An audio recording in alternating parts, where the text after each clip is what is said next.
Alright guys, here today we working on the XRS again, and as you guys can see we pulled the manifold off because we got the new CNCinnovations manifold in today.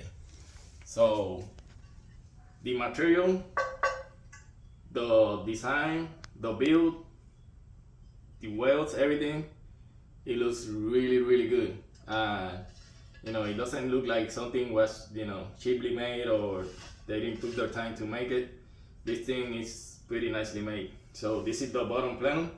Here you can see it's completely open, and it comes with a throttle adapter plate, so you can put a bigger throttle on this thing. So it has different bolt patterns for different throttles, of course, and of course the stock one for the 2cc.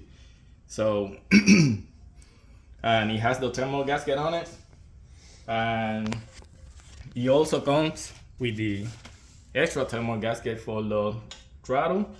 It comes with the thermal gasket for the head, and of course the one for the plenum. They all thermal, and so here we got the runners.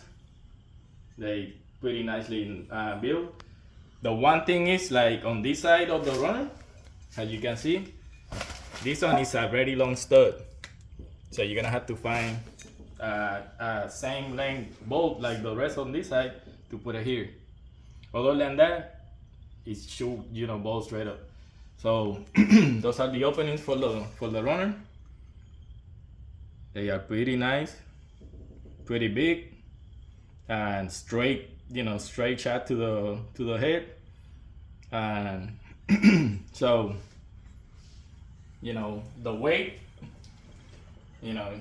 doesn't really weigh much, and so comparing to the R9k, and this one has all the ports on the bottom for all your vacuums,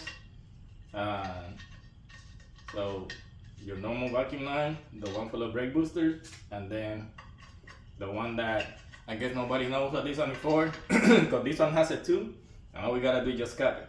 So, but they are all on the bottom, so instead of having to struggle with finding and making something for this one right here, everything is on the bottom, so it makes it easier for the installation, and it's a cleaner look because they all on the bottom, versus having one on top that you're gonna have to have the line there. So the plenum itself,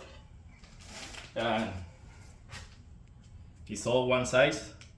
Has this one gets shallower, so this one is pretty much the same all the way. And so this one includes all the thermal gaskets, and with the R9k it includes this one right here, of course, but the throttle and intake side, you have to buy that separate. It doesn't come with it. And this one, after shipping and everything, was roughly around $1,000 for it. The main thing was the shipping.